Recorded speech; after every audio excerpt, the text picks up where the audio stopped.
She tried to resign after a night with her boss, but the millionaire was already in love with her. Before we explore all the details of this incredible story, tell us where you're following us from and the time. Subscribe to the channel so you don't miss a thing, and let's embark on this journey together. She knew she shouldn't be staring at him like this, but she couldn't help herself. Sophie Miller adjusted her tortoiseshell glasses and smoothed down her perfectly pressed navy blazer. Her dark brown eyes focused intently on the computer screen. At 26, she had mastered the art of invisible efficiency, the kind that kept the corporate machine running without anyone noticing the hands that moved its gears. Her natural hair was pulled back into a neat, professional bun that highlighted the elegant curve of her neck, and her warm mahogany skin seemed to glow even under the harsh fluorescent lights of the 42nd floor. The corner office of Walker Industries commanded a breathtaking view of Manhattan's skyline, but Sophie rarely had time to appreciate it. She was too busy managing the controlled chaos that was Daniel Walker's schedule, his meetings, his life. Sophie. The voice cut through her concentration like a blade through silk. Daniel Walker stood in the doorway of his office, 6'2" of perfectly tailored authority. His charcoal grey Tom Ford suit fit his athletic frame like it was sculpted for him, and his steel blue eyes held that familiar intensity that made grown men stutter during board meetings. His dark brown hair was styled with just enough casual dishevelment to soften his otherwise sharp features, but nothing could soften the commanding presence he carried wherever he went. "Yes, Mr. Walker." Sophie's voice was steady, professional. 3 years as his personal assistant had taught her to keep her tone neutral, even when her pulse quickened at the way he said her name. "The Los Angeles trip. I need you to come with me." Sophie's fingers paused over her keyboard. Business trips with Daniel were nothing new, but something in his tone made her look up. He was studying her with an expression she couldn't quite read, not his usual calculating business stare, but something softer. "Of course. How long will we be there?" 3 days. The Meridian deal requires my personal attention, and you know those contracts better than anyone." He moved closer to her desk, close enough that she caught a hint of his cologne, something expensive and undeniably masculine. "Pack for warm weather." "And Sophie?" "Yes?" "Book us rooms at the Beverly Hills Hotel. Separate wings." The last part was added almost as an afterthought, but Sophie caught the slight tension in his jaw as he said it. She nodded, already pulling up the hotel's website, trying to ignore the way her heart had skipped when he mentioned separate wings. As if she would have assumed otherwise, as if she would have wanted otherwise. "Don't go there," she warned herself silently.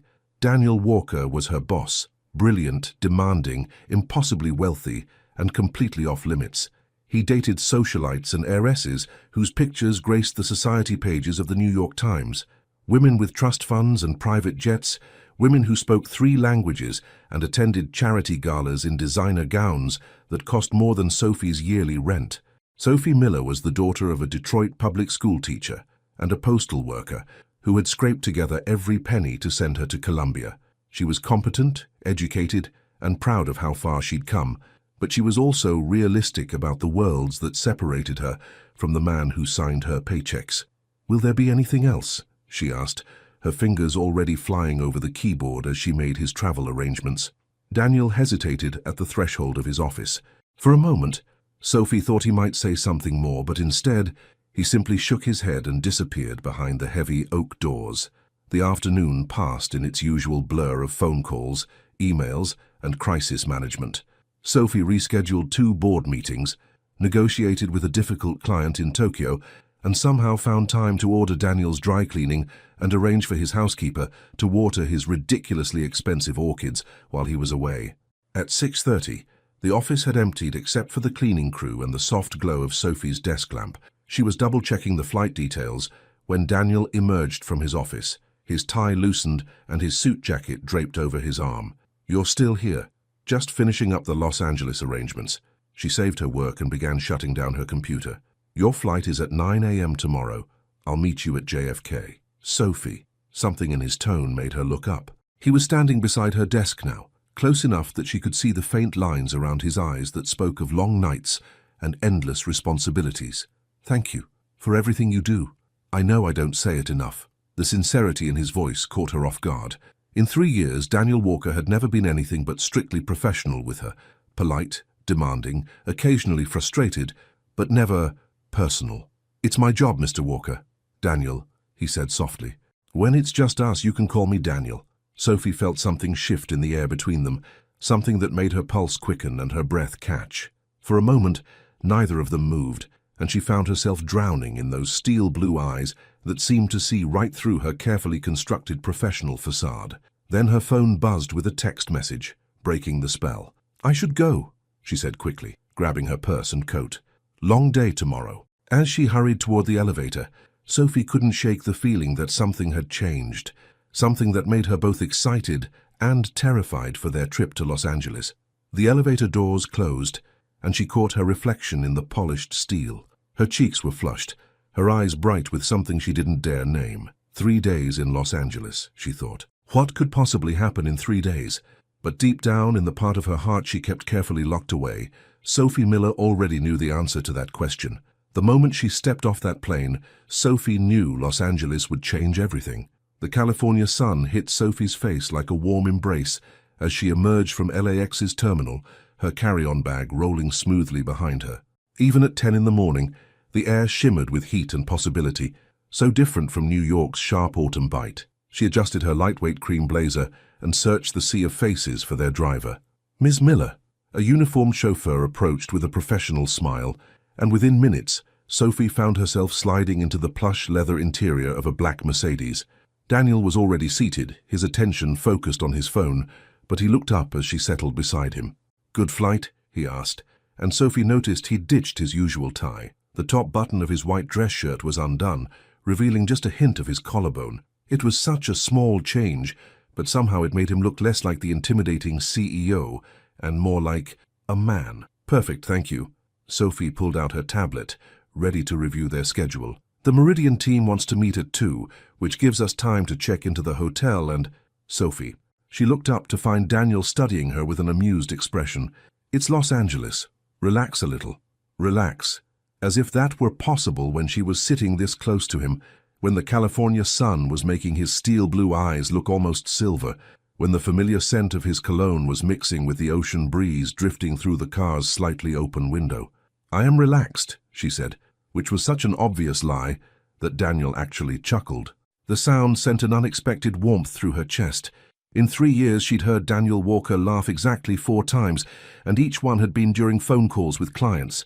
Never directed at her, never like this, soft and genuine, and somehow intimate. The Beverly Hills Hotel rose before them like something from a fairy tale, all pink stucco and palm trees and old Hollywood glamour. Sophie had seen it in movies, of course, but being here felt surreal. The bellhop who greeted them called Daniel Mr. Walker, with the kind of deference reserved for regular guests, and Sophie realized this wasn't his first stay here. "Ms. Miller, your suite is in the garden wing," the concierge informed her with a polished smile. "And Mr. Walker, you're in your usual penthouse." Usual penthouse. Sophie tried not to think about how many women Daniel might have brought here before, how many sophisticated socialites had shared champagne with him on whatever terrace came with a penthouse suite at the Beverly Hills Hotel. "Actually," Daniel's voice cut through her spiraling thoughts, "I'd like to change Ms. Miller's reservation, put her in the suite next to mine." Sophie's eyes widened. "Mr. Walker, that's not necessary." "Daniel," he corrected, that same soft tone from the night before. "And it is necessary. We'll be working late on the Meridian contracts. It's more efficient." Efficient, right. Because everything with Daniel Walker was about efficiency. 20 minutes later, Sophie stood in the marble-appointed bathroom of what was definitely not a standard hotel room. It was a suite that probably cost more per night than she made in a month, complete with a living area, a dining table, and French doors that opened onto a private balcony overlooking the hotel's legendary pool. She unpacked her clothes with practiced efficiency, hanging her conservative business attire in the walk-in closet. At the bottom of her suitcase, wrapped carefully in tissue paper, was the one item she'd debated bringing, a flowing emerald dress she'd bought on sale months ago, but never had occasion to wear. It was beautiful, elegant, and completely inappropriate for business meetings. Why did I even pack this, she wondered.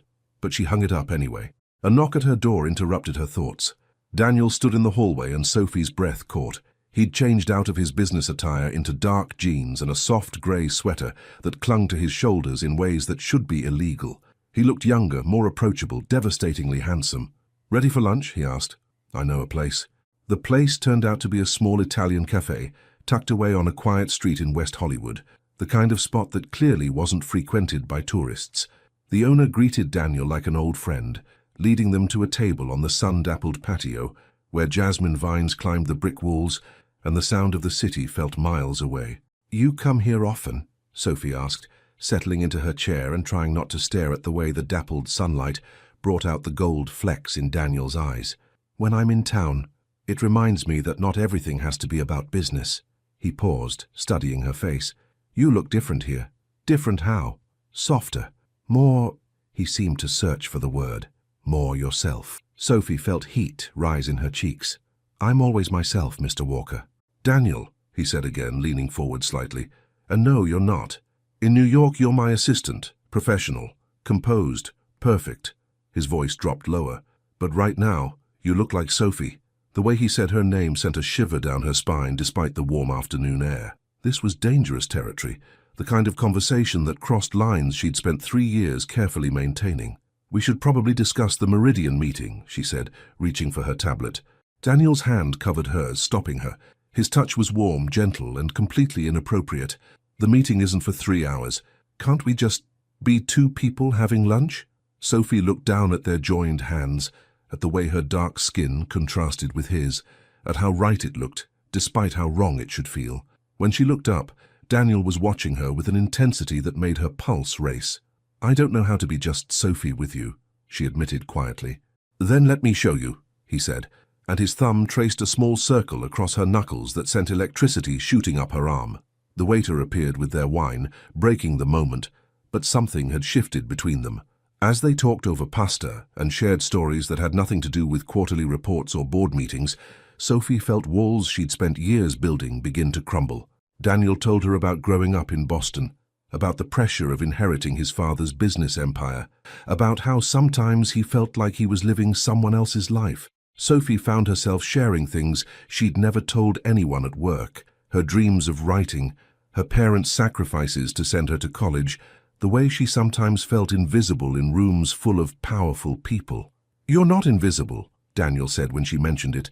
"You're the first person I see when I walk into the office every morning, the last person I think about before I leave every night." The words hung in the air between them like a confession. Sophie's heart hammered against her ribs as she processed what he'd just said. "Daniel, I know," he said quickly. "I know this is complicated. I know I'm your boss, and this is probably the last thing you want to hear." "It's not that," Sophie whispered, her voice barely audible over the cafe's ambient noise. "It's that I've been thinking the same thing, and that terrifies me."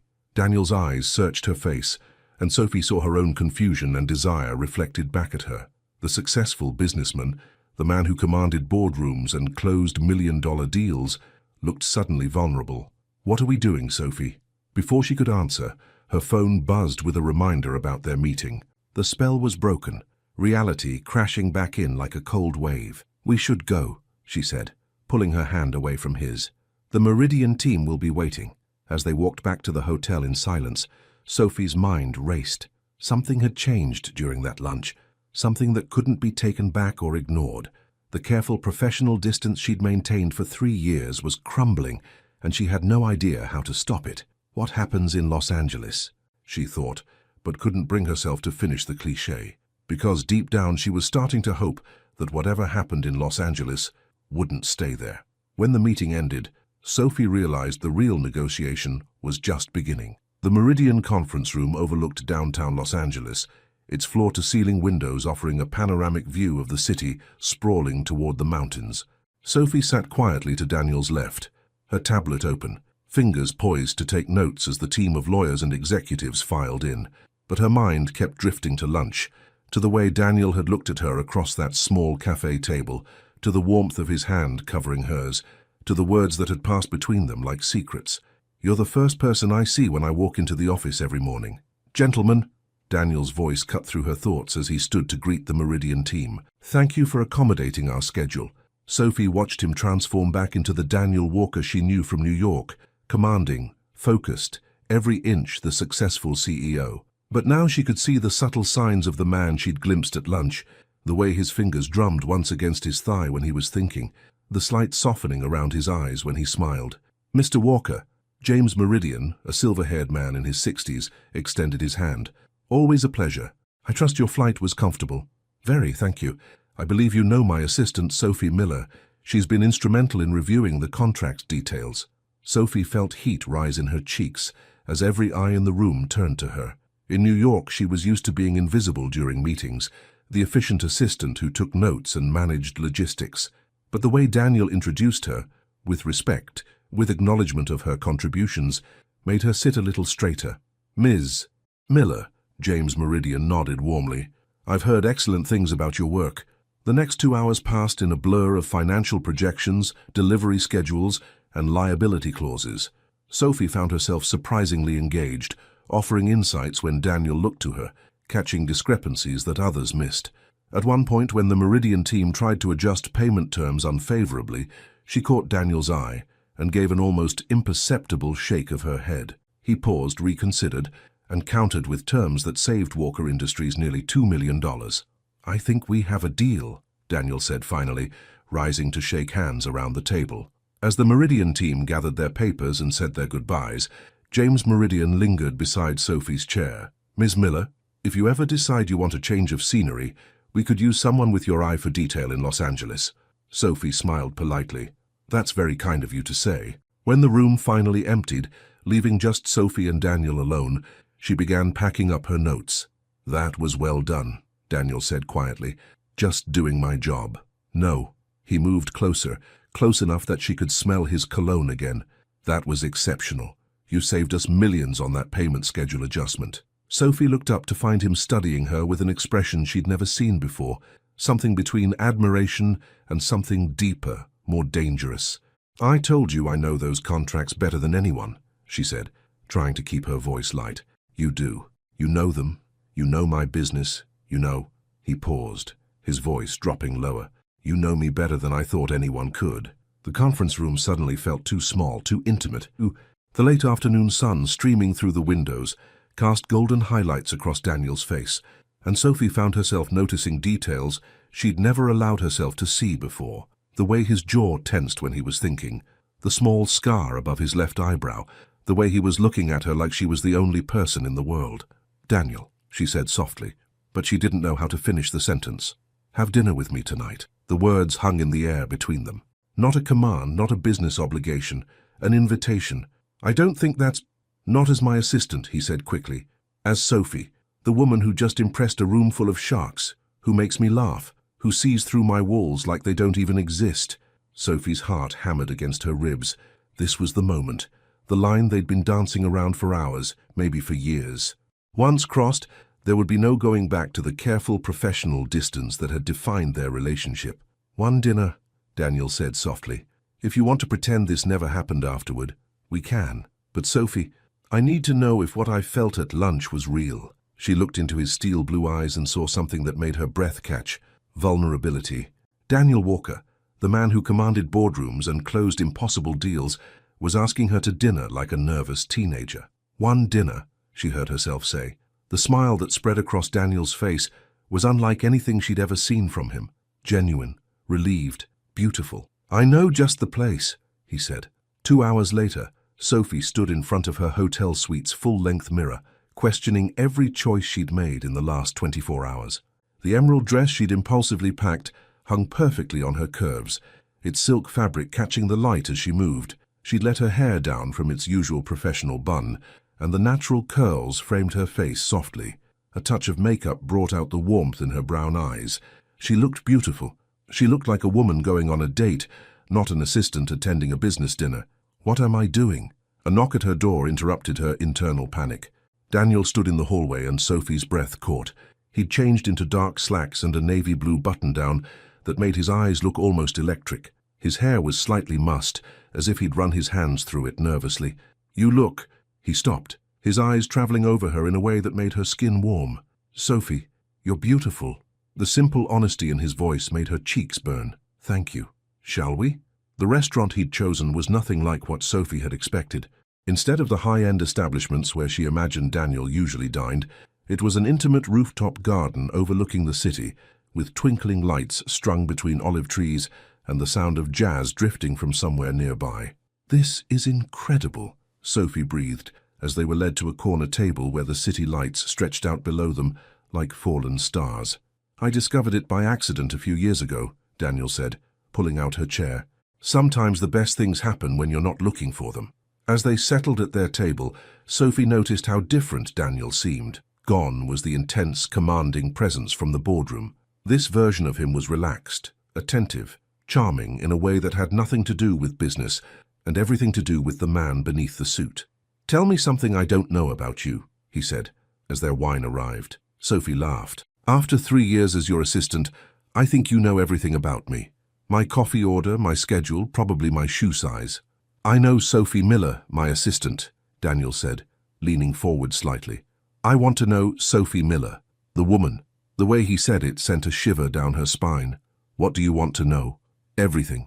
What you dream about, what makes you laugh, what you do when you're not managing my life." So Sophie told him about the novel she'd been writing in secret, adding a few paragraphs each night after work, about her Sunday morning ritual of wandering through farmers' markets, even though her tiny apartment kitchen barely justified buying fresh vegetables, about how she'd learned to salsa dance at the community center near her apartment because she'd always loved the way couples moved together in old movies. "You dance?" Daniel asked, his eyes lighting up with interest. "A little. Not very well," Sophie admitted, feeling suddenly shy. "I'd love to see that sometime." The way he said it, soft, genuine, full of promise, made Sophie's pulse quicken. They were venturing into dangerous territory again, but this time she found herself less afraid and more curious about where it might lead. As the evening progressed, Daniel shared pieces of himself that Sophie had never glimpsed in their professional relationship. He told her about his mother, who died when he was 15, and how her absence had shaped his relationship with his demanding father. He talked about the pressure of living up to the Walker name, about nights when he questioned whether he was building something meaningful or just perpetuating his father's legacy. "Sometimes I feel like I'm playing a role," he admitted, as they shared a dessert that was almost too beautiful to eat. "The successful CEO, the eligible bachelor, the man who has everything figured out, but with you—" "With me what?" "With you I feel like I can just be Daniel, not Walker Industries, not my father's son, just me." Sophie felt something shift in her chest, a warmth that had nothing to do with the wine and everything to do with the vulnerability in his voice. "You are just Daniel," she said softly. "You always have been. Maybe you just needed someone to see it." When Daniel reached across the table and took her hand, Sophie didn't pull away. His thumb traced gentle circles across her knuckles, the same gesture from lunch, but now it felt different, more intentional, more like a promise. "Sophie," he said, his voice low and urgent, "I need you to know that tonight, this feeling, it's not something I take lightly. I don't do this. I don't blur lines with employees. I don't let people get close. I don't—" "Don't what?" "I don't fall for my assistant," he finished quietly. "But I'm falling for you, and I don't know how to stop it. I don't know if I want to stop it." Sophie's heart hammered against her ribs as she processed his words. This was it, the moment that would change everything between them, the moment that would define what happened next. "What if I told you I was falling too?" she whispered. Daniel's eyes searched her face, and what he saw there made him lean closer. "Then I'd say we're both in trouble. Good trouble or bad trouble?" "I don't know yet," he said honestly, "but I want to find out." When he lifted her hand to his lips and pressed a gentle kiss to her knuckles, Sophie felt her carefully constructed walls crumble completely. Tomorrow would bring consequences, complications, reality, but tonight, under the Los Angeles stars with the city spread out below them like a promise, Sophie Miller allowed herself to fall. Some moments change everything that comes after. The elevator ride back to the hotel felt like an eternity. Sophie stood beside Daniel, acutely aware of the space between them, barely 6 inches that felt both too much and not nearly enough. Her hand still tingled where his lips had touched it, and every breath brought the familiar scent of his cologne mixed with something else, something that made her pulse race. "Sophie." Daniel's voice was soft in the elevator's quiet hum. She looked up to find him watching her with an intensity that made her breath catch. The golden glow of the elevator lights cast shadows across his face, highlighting the strong line of his jaw, the way his steel blue eyes seemed to see straight through her. "This is crazy," she whispered. "Completely," he agreed, but he didn't step away. Instead, he moved closer, his hand coming up to gently touch her cheek. "Tell me to stop." Sophie's heart hammered against her ribs, As she looked into his eyes, she should tell him to stop, should remind him that he was her boss, that this would complicate everything, that tomorrow would bring consequences they weren't prepared for. Instead, she found herself leaning into his touch. The elevator chimed softly as it reached their floor, breaking the spell. The doors slid open to reveal the plush carpeted hallway, and reality came rushing back. They walked to their adjacent suites in silence, the weight of everything unsaid hanging between them. "Good night, Sophie," Daniel said softly as she reached for her keycard. "Good night."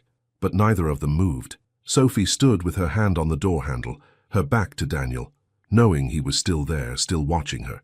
The smart thing would be to go inside, to put the safety of a closed door between them and whatever this was becoming. "Daniel?" She turned slowly to face him. "Yes, I don't want this night to end." The words hung in the air between them like a confession. Daniel's eyes searched her face, and she saw her own uncertainty and desire reflected back at her. "Are you sure?" His voice was barely above a whisper. "Because once we cross this line, there's no going back to the way things were." Sophie thought about the careful professional distance she'd maintained for 3 years, about the walls she'd built to protect herself from exactly this moment. Then she thought about the man who had shared his vulnerabilities with her over dinner, who had looked at her like she was precious, who had made her feel seen in ways she'd never experienced before. "I'm sure," she said quietly. Daniel moved closer, close enough that she could feel the warmth radiating from his body. His hand came up to cup her face, his thumb tracing the line of her cheekbone with infinite gentleness. "Sophie," he breathed her name like a prayer. When he leaned down to kiss her, time seemed to slow. His lips were soft against hers, tentative at first, as if he was giving her one last chance to change her mind. But when Sophie melted into him, when her hands found the front of his shirt and pulled him closer, the kiss deepened into something that spoke of months of hidden longing and carefully suppressed desire. When they finally broke apart, both breathing hard, Daniel rested his forehead against hers. "My room or yours?" he asked softly. "Yours," Sophie whispered, and Daniel's smile was answer enough. His penthouse suite was everything Sophie had imagined, spacious, elegant, with floor-to-ceiling windows that offered a breathtaking view of the city lights below, but she barely noticed the luxurious furnishings. All her attention was focused on Daniel as he moved to pour them each a glass of wine from the bottle that had been waiting on the table. "Two crossing lines," he said softly, handing her a glass. "To finding out what's on the other side," Sophie replied. They sipped their wine slowly, standing by the windows overlooking Los Angeles. The city sparkled below them like a constellation of possibilities, and Sophie felt as if they were suspended above the world, in a bubble where normal rules didn't apply. "I've thought about this," Daniel said quietly, his voice barely audible over the soft jazz playing from hidden speakers. "About you, more than I should have." "What did you think about?" Sophie asked, surprised by her own boldness. Daniel set down his wine glass and turned to face her fully. "Everything. The way you bite your lip when you're concentrating, how your eyes light up when you laugh, the way you always smell like vanilla and something else I could never identify." "Jasmine," Sophie said softly. "My perfume, jasmine," he repeated, as if committing it to memory. "I thought about what it would be like to tell you how beautiful you are, how intelligent, how you make me want to be a better man." Sophie felt tears prick at her eyes. No one had ever spoken to her like this, with such raw honesty and tenderness. "Daniel, I thought about kissing you," he continued, moving closer, "about holding you, about what it would feel like to wake up next to you." His words sent heat racing through her veins. Sophie set down her own glass with trembling hands. "Show me," she whispered. Daniel's eyes darkened with desire, but his touch remained infinitely gentle as he pulled her into his arms. This time, when he kissed her, there was no hesitation, no uncertainty. It was a kiss that spoke of promises and possibilities, of 3 years of suppressed longing finally set free. Sophie lost herself in the sensation of his mouth on hers, in the way his hands tangled in her hair, in the solid warmth of his body against hers. When he lifted her easily in his arms, she felt cherished, precious, desired in ways that made her heart race. The bedroom was bathed in soft moonlight, streaming through the windows. Daniel set her down gently beside the bed, his hands framing her face as he looked into her eyes. "Are you sure?" he asked one more time, his voice rough with want and tenderness. "I've never been more sure of anything," Sophie replied truthfully. What happened next was beautiful, passionate and tender, a perfect collision of desire and emotion that left them both breathless and changed. Daniel worshipped her with a reverence that made Sophie feel like the most precious thing in the world.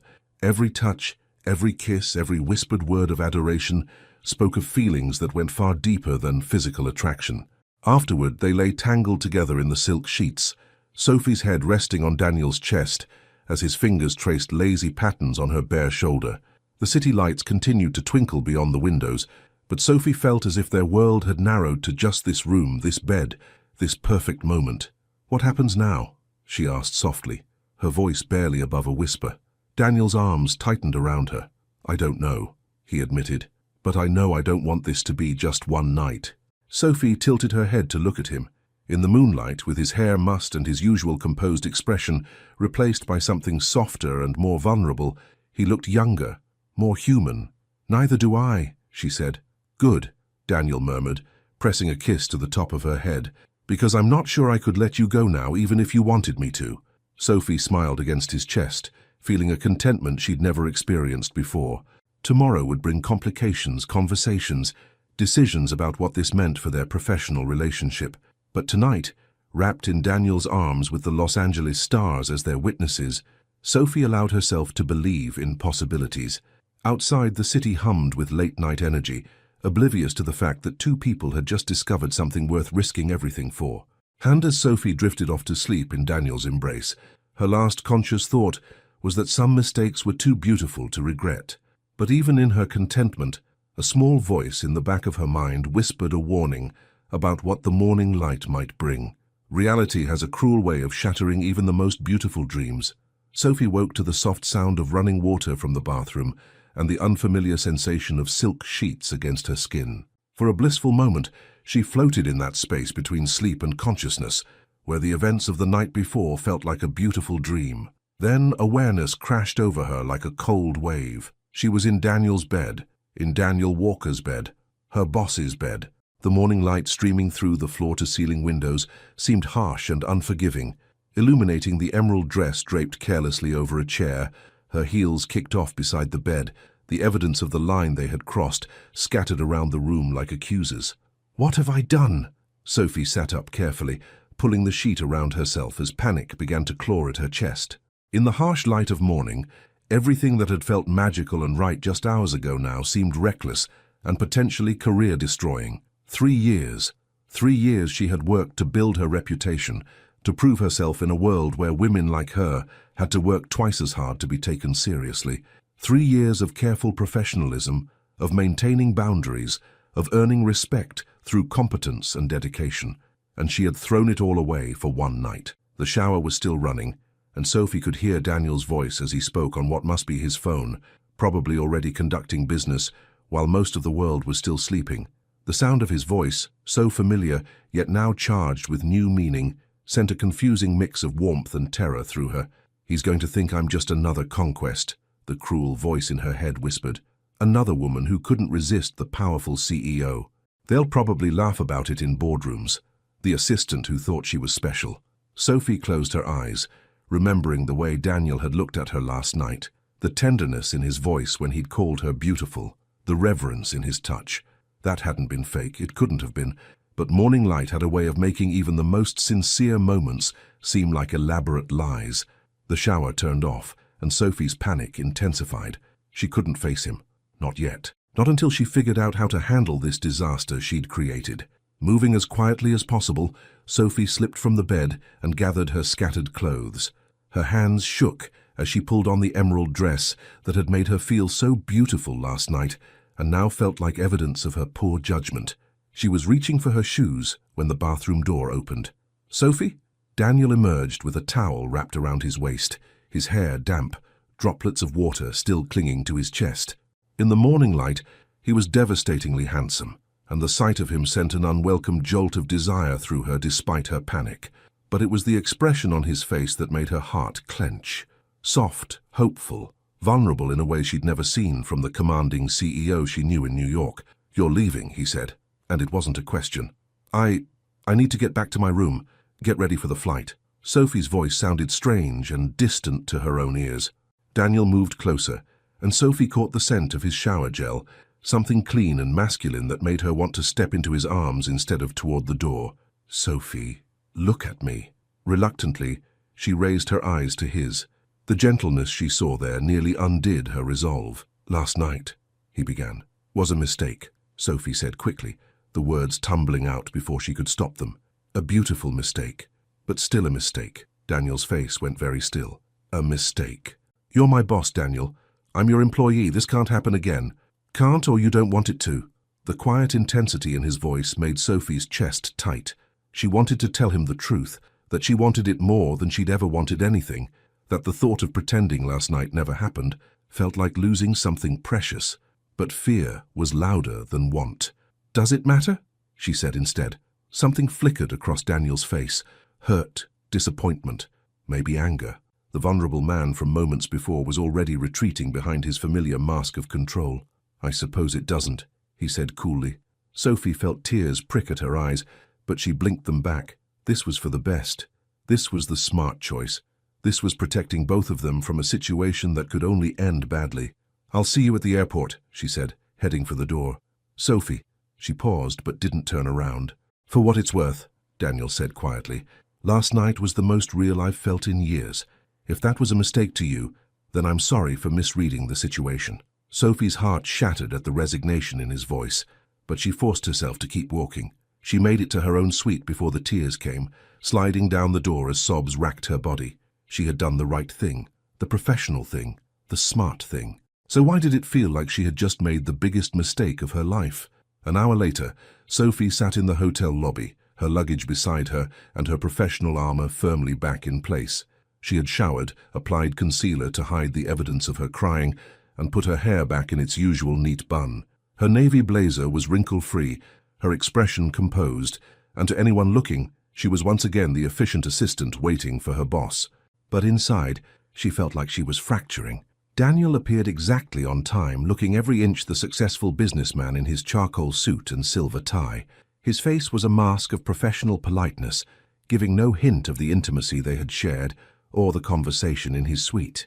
"Good morning, Sophie," he said formally. "Good morning, Mr. Walker." The return to surnames felt like a slap, but Sophie forced herself not to flinch.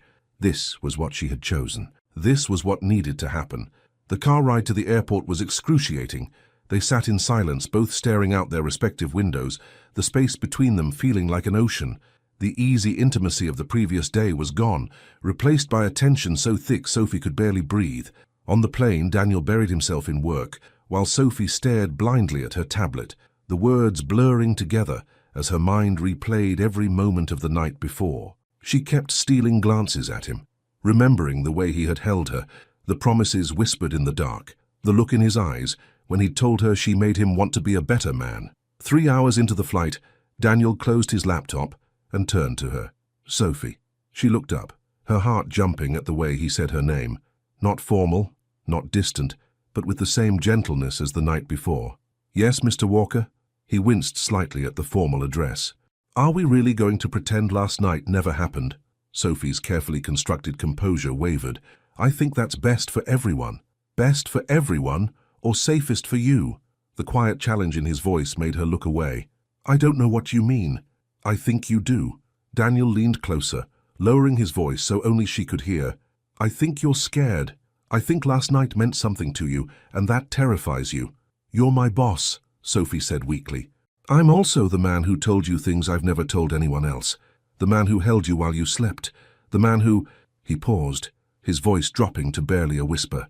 "The man who's falling in love with you." Sophie's breath caught. Love. He had said love. "Don't," she whispered. "Please don't make this harder than it already is." "Hard?" Daniel's laugh was bitter. "Sophie, the hardest thing would be pretending I don't feel this. Pretending last night was just physical. Pretending I don't want to spend every day getting to know you better. Every night holding you, every morning waking up beside you." Tears burned behind Sophie's eyes. "We can't. You know we can't." "Why? Because of what people will think? Because of office policies? Because you're afraid?" "Because I won't be your secret." The words burst out of her before she could stop them. "I won't be the woman you sleep with behind closed doors but ignore in public. I won't be someone you're ashamed of." Daniel's face went white. "Ashamed? Sophie, you think I'm ashamed of you, aren't you?" Sophie's voice cracked. "The powerful CEO and his assistant? The rich white man and the black woman from Detroit who serves him coffee?" "Stop," Daniel's voice was sharp with pain. Don't you dare reduce yourself to that. Don't you dare reduce what we have to that. What we have? Sophie laughed bitterly. We had one night, Daniel. One beautiful, impossible night that should never have happened. You're right, Daniel said quietly, and something in his tone made Sophie look at him sharply. It should never have happened, not like that. Not when you work for me, not when there's this power imbalance between us. Sophie felt something cold settle in her stomach. What are you saying? I'm saying that when we get back to New York, I'm going to fix this. I'm going to remove the obstacle that's keeping us apart. Daniel, you're fired, Sophie. The words hit her like a physical blow. Sophie stared at him, sure she had misheard. What? Effective immediately. You no longer work for Walker Industries. Daniel's voice was steady, businesslike, but his eyes were anything but. I'll provide you with an excellent reference, 6 months severance and assistance finding a new position. You're firing me. Sophie's voice was barely a whisper. Because we slept together. I'm firing you because I love you, Daniel said simply. And I won't let your fear or my position stand in the way of that. Sophie felt the world tilt around her. He was firing her, taking away her job, her livelihood, her carefully built career, all because of one night. How dare you, she breathed. How dare you make that decision for me? Sophie, no. She held up her hand, anger blazing through the shock. You think you can just wave your hand and fix everything? Fire me so your conscience is clear? So you can pursue the ex-employee without any professional complications? That's exactly what this is. Sophie's voice was rising, and she forced herself to lower it, acutely aware of the other passengers.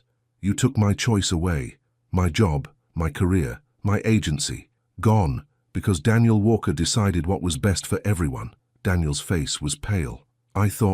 You thought wrong. Sophie turned away from him, staring out the window at the clouds below. Consider your offer declined, Mr. Walker. I quit. The rest of the flight passed in tense silence. By the time they landed in New York, Sophie had made her decision. She would write her resignation letter that evening and be gone from Walker Industries before Daniel could fire her. She would not let him take away the one thing she could still control, the choice to leave on her own terms. As they walked through JFK, Daniel tried one more time. Sophie, please, let me explain. There's nothing to explain, Sophie said without looking at him. You've made your position very clear. She hailed her own taxi, leaving Daniel standing alone beside the luggage carousel, looking like a man who had just lost everything. Because he had. Sometimes pride is the only armor left to protect a broken heart. Sophie's one-bedroom apartment in Queens had never felt smaller. She sat at her tiny kitchen table, laptop open, cursor blinking mockingly at the blank resignation letter she'd been trying to write for the past 2 hours. Outside her window, the October rain drummed against the glass, matching the rhythm of her fractured thoughts. Dear Mr. Walker, please accept this letter as my formal resignation. She deleted the line for the 5th time. How did you resign from a job where your boss had already tried to fire you? How did you maintain dignity when your heart was shattered and your career hung in the balance? Her phone buzzed with a text message, and Sophie's pulse jumped before she saw it was from her best friend Maya, not from the person she both desperately wanted and absolutely couldn't bear to hear from. Girl, you've been radio silent since LA. Everything okay? Sophie stared at the message. Maya Torres had been her roommate at Columbia and was now a successful marketing director at a tech startup. She was also the only person who knew about Sophie's complicated feelings for her boss, or at least she knew Sophie found Daniel attractive. She had no idea about Los Angeles, just work stuff. Call you later, don't make me come over there. You know I will. Despite everything, Sophie smiled slightly. Maya absolutely would show up at her door with wine and Chinese takeout if she thought Sophie was in trouble. It was both comforting and terrifying to have someone who cared that much. Sophie's laptop chimed with an email notification, and her heart stopped when she saw the sender, Daniel Walker. With trembling fingers, she opened it. Sophie, I know you don't want to speak with me, but please read this. I've been thinking about what happened on the plane, and I realize how my actions must have appeared to you. I handled everything wrong. I was trying to remove the obstacles between us, but instead I became one myself. I'm not firing you.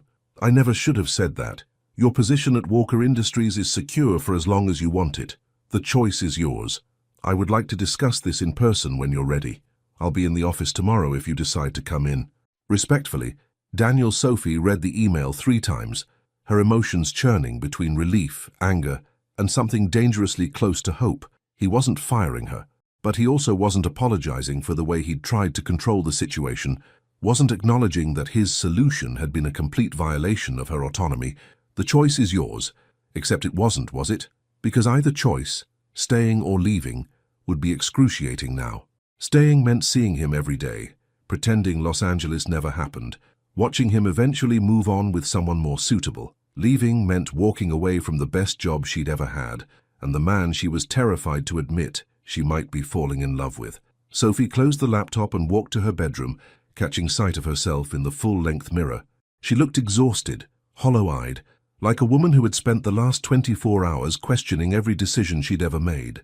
The emerald dress from Los Angeles hung in her closet like an accusation. She should probably donate it, get rid of the reminder of that night. But when she reached for it, her fingers lingered on the silk fabric, remembering the way Daniel had looked at her when she wore it, the reverence in his voice when he'd called her beautiful. "Stop," she told herself firmly. "Stop torturing yourself." Her phone rang, startling her from her thoughts. Maya's name flashed on the screen. "Hey," Sophie answered, trying to sound normal. "Okay, that voice confirms it. I'm coming over. Order pizza." "Maya, you don't have to." "Sophie Elizabeth Miller, I've known you for 8 years. I know the difference between work stuff and whatever's happening right now. I'll be there in an hour." The line went dead, and Sophie couldn't help but smile despite her misery. Maya Torres was a force of nature, barely 5 feet tall but with enough determination to move mountains when someone she loved was hurting. An hour later, Maya stood in Sophie's doorway with 2 bottles of wine, a bag of Thai food, and an expression that brooked no argument. "Spill," she said, pushing past Sophie into the apartment, "and don't even think about lying to me." So Sophie told her everything. Los Angeles, the dinner, the night together, the devastating morning after, Daniel's attempt to fire her, the email. Maya listened without interrupting, her dark eyes growing wider with each revelation. When Sophie finished, Maya was quiet for a long moment. "Well," she said finally, pouring wine into 2 mismatched glasses, "that's either the most romantic thing I've ever heard or the most catastrophic. I'm leaning toward both." "It was a mistake," Sophie said, accepting the wine gratefully. "I should never have crossed that line." "Why, because he's your boss?" "Because he's Daniel Walker." Sophie took a large sip of wine. "Do you know what his last girlfriend looked like? Victoria Ashford, the pharmaceutical heiress. Blonde, Harvard MBA, owns a house in the Hamptons.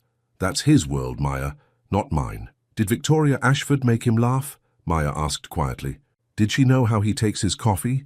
What stresses him out? What makes him tick?" "That's not the point. It's exactly the point." Maya leaned forward intently. "Sophie, you've spent 3 years getting to know this man better than anyone else in his life probably does. You've seen him at his worst and his best, and from what you've told me, he's seen the same in you. That doesn't matter. What happened in Los Angeles, it changed everything. I can't just go back to being his assistant and pretend I don't know what it feels like to—" Sophie's voice trailed off. "To be in love with him?" Sophie's head snapped up. "I'm not—" "Girl, please. I've been listening to you talk about Daniel Walker for 3 years. You light up when you mention him. You worry about him working too hard. You know his schedule better than your own. And that was before Los Angeles." "It doesn't matter how I feel," Sophie said quietly. "He tried to fire me, Maya, to take away my choice, my agency, everything I've worked for, because he thought he knew what was best for everyone." "That was stupid," Maya agreed. "Incredibly, monumentally stupid. But Sophie, maybe he was just scared too." Sophie looked at her friend sharply. "Scared? Think about it. You're telling me this powerful, controlled man had one perfect night with you, and then watched you run away in the morning, calling it a mistake. Maybe his brain short-circuited. Maybe he was trying to fix something he didn't know how to handle. That doesn't excuse—" "No, it doesn't," Maya interrupted. "But it might explain it. The question is, what are you going to do now?" Sophie stared into her wine glass. "I don't know. I can't go back to the way things were. But I also can't just pretend this job doesn't matter to me. It's the best position I've ever had, Maya. I've worked so hard to get here. So don't go back to the way things were," Maya said simply. "Go forward. Figure out what you actually want, not what you think is safe or smart or appropriate. What if what I want is impossible? What if it's not?" Sophie spent the rest of the evening with Maya, talking through every angle, every fear, every possibility. By the time her friend left, Sophie felt marginally more human, though no less confused.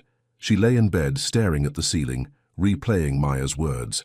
What do you actually want? The answer was terrifying in its simplicity. She wanted Daniel, not just the night in Los Angeles, but everything that could come after. She wanted to explore whatever was growing between them, wanted to see if the connection they'd found could survive outside of hotel suites and stolen moments. But she also wanted him to fight for her, really fight, not by trying to control the situation or make unilateral decisions about her career, but by proving that she mattered to him beyond one perfect night. The next morning, Sophie dressed carefully in her most professional navy suit, pulled her hair back in its customary bun, and took the subway to Manhattan. She would go to work. She would face Daniel, and she would figure out how to have the conversation they should have had on the plane. Walker Industries' 42nd floor buzzed with its usual Monday morning energy. Sophie's temporary replacement, an efficient-looking woman in her 50s, looked up from Sophie's desk with a smile. "Ms. Miller, Mr. Walker asked me to send you to his office as soon as you arrived." Sophie's heart hammered as she walked across the familiar space toward Daniel's office. Through the glass walls she could see him at his desk, head bent over documents, looking every inch the commanding CEO except for the slight tension in his shoulders that she'd learned to recognize as stress. She knocked softly on his door. "Come in." Daniel looked up, and Sophie's breath caught at the relief that flashed across his face when he saw her. He looked tired, strained, like a man who hadn't slept any better than she had. "Sophie." He stood immediately, his hands smoothing his tie in a gesture she recognized as nervousness. "Thank you for coming in. We need to talk," Sophie said without preamble. "Yes, we do." Daniel moved around his desk, but stopped a careful distance away from her. "Sophie, I owe you an apology. Several apologies, actually." "You do. I handled everything wrong. On the plane, I was trying to fix something that I thought was broken, but I was really just trying to control a situation that scared me." Daniel's voice was quiet, earnest. "I had no right to make decisions about your career without consulting you. No right to assume I knew what was best for you." Sophie studied his face, seeing genuine regret there. "You tried to fire me. I thought I was removing obstacles. I thought if the professional dynamic wasn't an issue anymore, we could—" He ran a hand through his hair. "I wasn't thinking clearly. I was thinking with my heart instead of my head, and I made everything worse." "Yes, you did. The position is yours for as long as you want it," Daniel said firmly. "No conditions, no expectations beyond your professional duties. And if you decide you can't work here anymore because of what happened between us, I'll provide you with the best references and recommendations you could ask for." Sophie felt some of the tension in her chest ease. This was what she'd needed to hear. Not control, not assumptions, but respect for her choices. "And what about Los Angeles?" she asked quietly. Daniel's eyes searched her face. "What about it? Are we going to pretend it never happened? Is that what you want?" Sophie took a deep breath. This was it. The moment of truth. The choice between safety and possibility. "No," she said simply. "I don't want to pretend it never happened. But I also don't know how to move forward from here." Something shifted in Daniel's expression. Hope, maybe, or relief. "Neither do I," he admitted. "But Sophie, I meant what I said on the plane, about how I feel about you. You said you were falling in love with me. I said that because it's true." Daniel's voice was steady, sure. "I know this is complicated. I know there are obstacles and concerns and 100 reasons why this might not work. But I also know that what I feel for you isn't going away, and I don't want it to." Sophie felt her carefully constructed walls beginning to crumble again. "Daniel, I'm not asking for an answer right now," he said quickly. "I'm not asking you to risk anything else. I'm just asking, would you have dinner with me tonight, not as your boss, not as my assistant, just as Sophie and Daniel, two people who care about each other and want to figure out what that means?" Sophie looked into his steel blue eyes and saw everything she'd been afraid to hope for. Respect, patience, and something deeper that made her heart race. "One dinner," she said, echoing their conversation in Los Angeles. "One dinner," Daniel agreed, and his smile was like sunrise after the longest night of her life. "But this time," Sophie said firmly, "we talk about everything. The complications, the concerns, the obstacles. No more assumptions, no more unilateral decisions. If we're going to do this, we do it as equals." "Equals," Daniel said, and there was something like reverence in his voice. "I wouldn't want it any other way." As Sophie left his office to return to her desk, she felt something she hadn't experienced in days. Hope. They had a long way to go, difficult conversations ahead, and no guarantees about where this path would lead. But for the first time since Los Angeles, Sophie Miller was ready to find out. Sometimes the second chance is scarier than the first. Sophie changed clothes 3 times before settling on a simple black dress that struck the right balance between elegant and understated. She wasn't trying to recreate the magic of Los Angeles. That emerald dress and that version of herself belonged to a different moment, a different hope. Tonight was about moving forward, not looking back. Daniel had suggested a small bistro in the village, the kind of place that valued discretion over flash. As Sophie walked through the narrow streets, her heels clicking against the cobblestones, she felt a mixture of anticipation and terror that reminded her of her first day at Walker Industries 3 years ago. She spotted him immediately through the restaurant's window, seated at a corner table, checking his phone with the focused intensity she knew so well. But when he looked up and saw her approaching, the businessman's mask slipped away, replaced by something softer, more uncertain.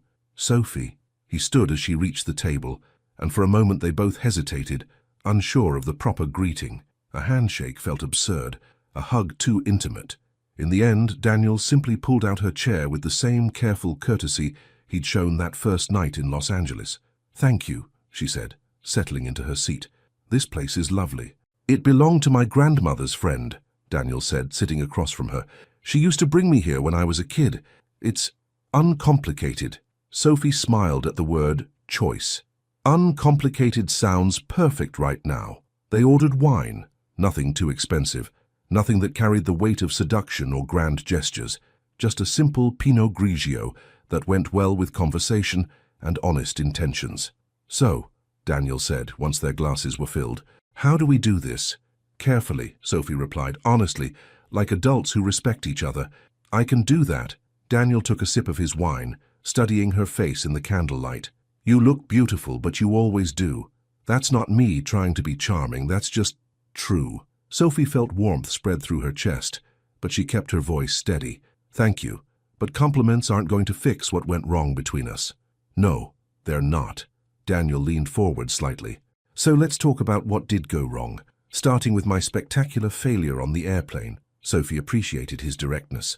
"You tried to control the situation instead of talking to me about it." "I did, and I need you to understand why, even though it doesn't excuse it." Daniel's voice was quiet, earnest.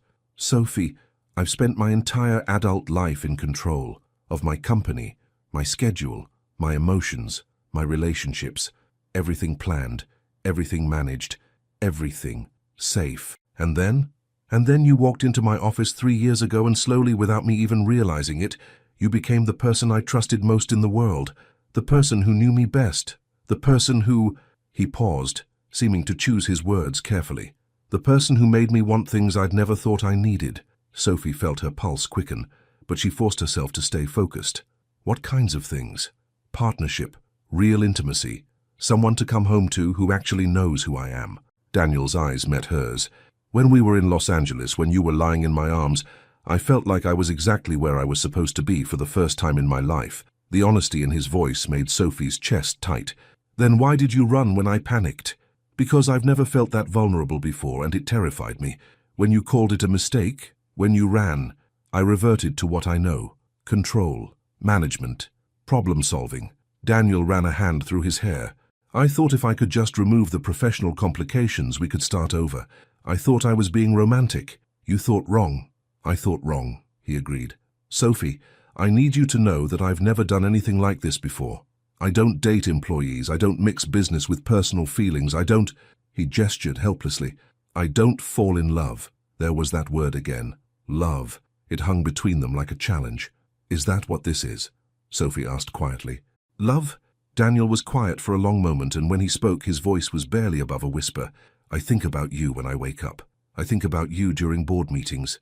I think about you when I'm trying to fall asleep. I've memorized the way you laugh, the way you bite your lip when you're thinking, the way you say my name when you're exasperated with me." He paused. "If that's not love, it's something close enough to scare me." Sophie felt tears prick at her eyes.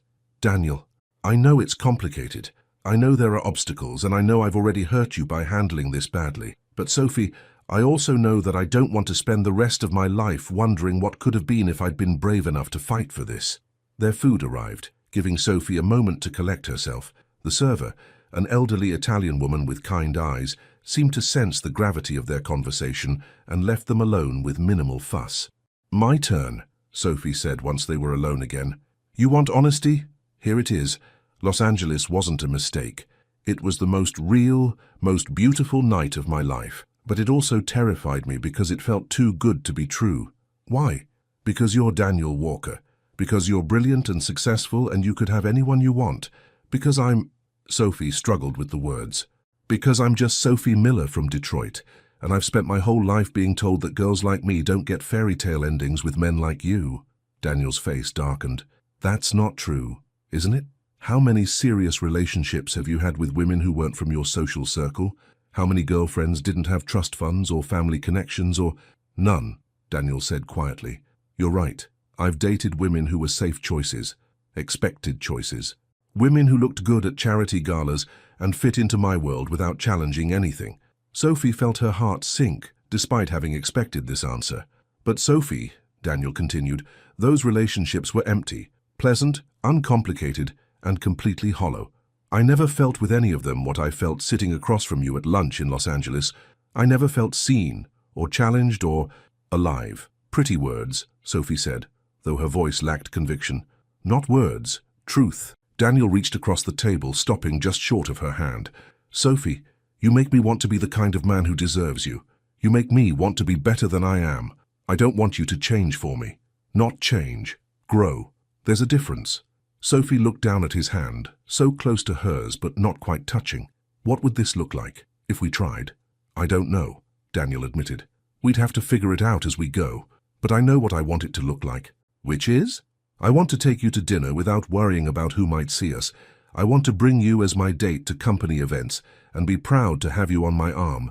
I want to wake up next to you on Sunday mornings and make you coffee and read the paper together." Daniel's voice grew softer. "I want to introduce you to my family as the woman I love, not as my assistant." Sophie felt her defenses crumbling. "Your family. My father, my sister, my cousins who think I'm too focused on work to ever settle down. I want them to know that I found someone extraordinary, someone who chose to love me not because of what I have, but because of who I am." The vulnerability in his voice undid her completely. "Daniel, I know I'm asking for a lot. I know I've already proven I can mess this up spectacularly. But Sophie, if you're willing to take a chance on us, I promise I'll spend every day proving that you made the right choice." Sophie finally let him take her hand, his fingers intertwining with hers, in a gesture that felt both familiar and electric. "What about work?" she asked practically. "The office gossip, the power dynamics, the—" "We'll figure it out. Maybe we need to establish some professional boundaries, some rules about how we interact at the office versus how we are outside of it. Maybe you eventually transition to a different role in the company, something that showcases your talents better. Maybe," Daniel squeezed her hand gently, "maybe we trust that if this is real, we'll find a way to make it work." Sophie studied his face in the candlelight, seeing hope and fear and determination there. This man, who commanded boardrooms and closed impossible deals, was asking her to take a leap of faith with him. "One condition," she said finally. "Anything. No more unilateral decisions. No more trying to control situations or fix problems without talking to me first. If we do this, we're partners, equals, in everything." "Partners," Daniel agreed, bringing her hand to his lips for the gentlest of kisses. "I like the sound of that." Sophie felt a smile tug at her lips for the first time in days. "So what happens now?" "Now we take this one day at a time, one conversation at a time, one choice at a time." Daniel's eyes sparkled with something that looked like mischief. "And now, Sophie Miller, I'd very much like to kiss you. Here, in public. Here, in public, because I'm not hiding how I feel about you anymore." Sophie looked around the intimate bistro, at the other couples dining quietly, at the understanding smile on their server's face. "One kiss," she said, echoing their pattern of careful negotiations. "One kiss," Daniel agreed, but the promise in his eyes suggested it would be anything but simple. When he leaned across the table and kissed her softly, Sophie felt the last of her walls crumble completely. This wasn't the desperate passion of Los Angeles or the confusion of morning after regrets. This was a choice, conscious and deliberate and full of possibility. When they broke apart, both breathing slightly harder, Daniel rested his forehead against hers. "Still feel like a mistake?" he asked softly. "No," Sophie whispered. "It feels like the beginning of something beautiful." And for the first time since Los Angeles, Sophie Miller believed that maybe, just maybe, she deserved her own fairy tale ending after all. The first test of love isn't passion, it's facing whispers and judgment together. Sophie woke up to the sound of her phone buzzing insistently on her nightstand. For a moment, she lay in bed, remembering the warmth of Daniel's goodnight kiss at her building's entrance, the hope that had filled her chest as she'd fallen asleep. Then reality crashed back in. Today would be their first day back at the office since their dinner, since their decision to try being together. Today they would have to navigate the careful balance between their personal relationship and their professional responsibilities. Her phone showed 3 missed calls from Maya and several text messages. "Girl, you better call me back. I need details about last night. Did you guys figure things out? I'm bringing coffee to your office if you don't respond soon." Sophie smiled, despite her nerves. Maya's protective friendship was exactly what she needed right now. The subway ride to Manhattan felt different today. Sophie found herself analyzing every decision: what to wear, her most professional navy suit; how to style her hair, the usual neat bun; how to act around Daniel, completely professional, no matter how her heart raced when she saw him. Walker Industries' 42nd floor buzzed with its usual Monday morning energy. Sophie settled into her familiar chair and booted up her computer, falling into the routine motions that had defined her life for 3 years. Checking Daniel's calendar, reviewing emails, organizing priorities. "Sophie?" She looked up to find Jennifer from HR standing beside her desk, her expression friendly but professional. "Could we chat privately for a few minutes?" Sophie's stomach dropped. This was it. The conversation about workplace policies, about inappropriate relationships, about her future at Walker Industries. "Of course," Sophie said, following Jennifer to a small conference room. "I wanted to touch base with you about company policy regarding personal relationships," Jennifer began carefully. "Mr. Walker mentioned that you two have developed a personal connection outside of work." Sophie felt heat rise in her cheeks. "He told you?" "He wanted to be transparent and ensure that we handle everything appropriately." Jennifer smiled reassuringly. "Sophie, you've been an exemplary employee for 3 years. Your performance reviews are outstanding. Your colleagues respect you and your contributions to this company are well documented. But," Sophie prompted, waiting for the other shoe to drop, "but I do need to ask, do you feel your working relationship with Mr. Walker has been compromised in any way? Any pressure, any situations that make you uncomfortable?" Sophie thought about Daniel's attempt to fire her, about his controlling impulses, about the conversation they'd had that morning about handling things professionally. "No," she said honestly. "If anything, he's been more respectful of my boundaries since this developed." "Good. Then as far as HR is concerned, you'll continue in your current role. We just ask that you both maintain professional conduct during work hours and be mindful of how your relationship might be perceived by colleagues." The rest of the morning passed quietly, but Sophie could feel something different in the office atmosphere. Conversations seemed to pause when she walked by, and she caught curious glances from co-workers who had never paid much attention to her before. At 10:30, Daniel emerged from his office for his usual morning briefing. Sophie looked up as he approached her desk, and for a moment, their eyes met. She saw warmth there, affection, and a question. "Are you okay?" "Ms. Miller," he said formally, "could you bring me the quarterly reports for review?" "Of course, Mr. Walker." As she handed him the files, their fingers brushed briefly. It was the smallest touch, barely noticeable to anyone watching, but Sophie felt the electricity of it shoot up her arm. "Thank you," he said, his voice neutral, professional. But his eyes held hers for just a moment longer than necessary. Just as Daniel was turning to go back to his office, the elevator chimed, and Alice Kurt stepped out. Sophie's blood ran cold. Alice, blonde, elegant, everything Sophie wasn't, strode across the floor like she owned it, her designer heels clicking against the marble. She was exactly the kind of woman Daniel used to date, the kind who belonged in his world without question. "Daniel!" Alice's voice carried across the office, drawing every eye to her. "I was hoping to catch you before your 11 o'clock. Sophie watched Daniel's face carefully, looking for any sign of, what? Lingering attraction? Regret? But his expression remained politely professional. "Alice, I wasn't expecting you." I know. I should have called first." Alice's laugh was perfectly cultivated, the kind taught in finishing schools. "But I was in the neighborhood, and I wanted to discuss the Pemberton Foundation Gala. We still need to finalize the speaker lineup." Sophie felt invisible as Alice continued talking, her attention completely focused on Daniel. This was how it had always been. Sophie managing Daniel's schedule while women like Alice commanded his personal attention. "Ms. Miller handles my calendar," Daniel said, glancing towards Sophie. "She can coordinate with your assistant to find a suitable time to discuss the gala." Alice's gaze shifted to Sophie for the first time, her smile polite but dismissive. "Of course, though this is really something that requires your personal input, Daniel. Perhaps we could discuss it over lunch." Sophie felt her chest tighten. This was exactly the kind of situation she'd been dreading, watching Daniel navigate between his old world and whatever new world they were trying to build together. "I'm afraid my schedule is completely booked today," Daniel said smoothly. "Ms. Miller, could you find time later this week for a brief meeting with Ms. Kurt about the foundation?" "Certainly," Sophie said, her voice steady despite the turmoil in her chest. "I'll have some options to you by end of day, Ms. Kurt." Alice's smile never wavered, but Sophie caught a flicker of something. Curiosity, assessment, in her eyes as she looked between Sophie and Daniel. "Wonderful. I'll look forward to hearing from you." Alice turned back to Daniel. "You look well, Daniel, very content."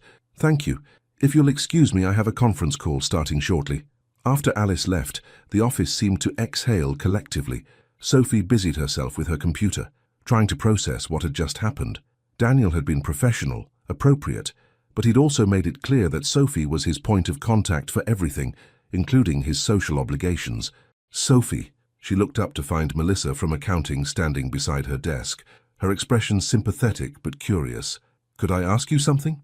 Privately?" Sophie nodded, though her stomach clenched with apprehension. "Is it true? About you and Mr. Walker?" "I'm sorry?" "Come on, Sophie. Half the office saw how he looked at you during that exchange with Alice Kurt. And Jennifer from HR was asking questions about workplace relationship policies." Melissa leaned closer. "We've all wondered if there was something there. You two have this connection." Sophie felt her cheeks burn. "I don't know what you mean." "Look, I'm not judging. Actually, most of us think it's kind of romantic. You've been here longer than any of his other assistants.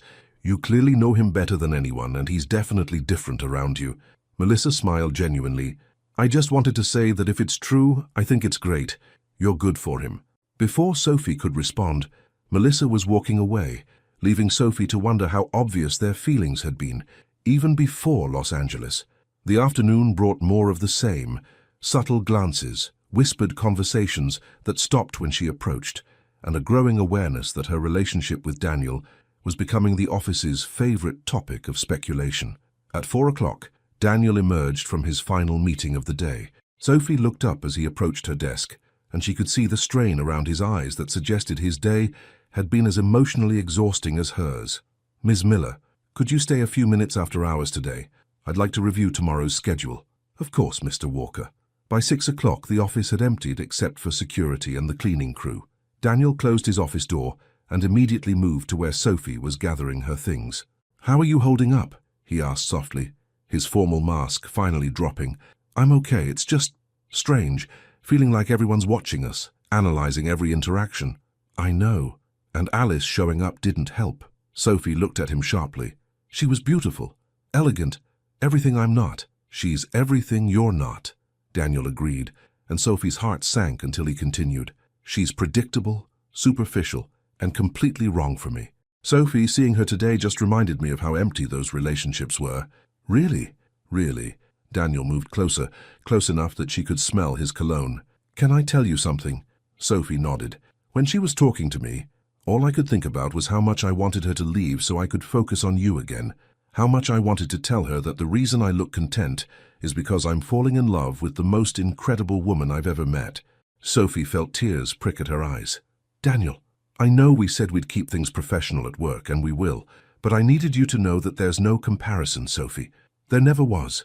"This is going to be hard," Sophie said quietly. "The gossip, the speculation, people judging whether I deserve to be with you." "Let them judge," Daniel said firmly. "I know what I feel, and I know what you mean to me. That's all that matters." "Is it? What about your board of directors, your clients, your social obligations? What about them?" "Alice mentioned a gala. There will be events, dinners, parties where I don't fit in, where people will wonder what you're doing with your assistant." Daniel cupped her face gently. "Sophie, you fit in everywhere because you're exceptional, and anyone who can't see that isn't worth my time or yours." Sophie leaned into his touch, feeling some of her anxiety ease. Promise me something. Anything. Promise me that if this gets too complicated, if it starts affecting your business or your reputation, you'll tell me. Don't try to protect me from the truth. I promise, Daniel said, pressing a soft kiss to her forehead. But Sophie, I'm not going anywhere. Whatever challenges come, we face them together. As they left the building together, walking side by side but not touching, Sophie felt a mixture of hope and trepidation. Today had been their first test and they'd survived it, but she couldn't shake the feeling that much bigger challenges were waiting just around the corner. When love is tested, it either breaks or becomes unbreakable. 2 weeks had passed since their dinner at the village bistro, 2 weeks of carefully navigated professional interactions and stolen moments after hours. Sophie had begun to believe they might actually make this work until the call came on a rainy Thursday afternoon that changed everything. Sophie, I need you to cancel my afternoon appointments, Daniel said, emerging from his office with his phone pressed to his ear and his face pale. My father's in the hospital. Sophie was on her feet immediately, her personal feelings forgotten in the face of his obvious distress. What happened? Is he okay? Heart attack. They're saying it's serious. Daniel was already reaching for his coat, his usual composure cracking. I need to get to Boston immediately. I'll arrange a car and reschedule everything, Sophie said, her fingers already flying over her keyboard. Do you want me to book a hotel? Arrange for... Come with me. The words stopped Sophie mid-sentence.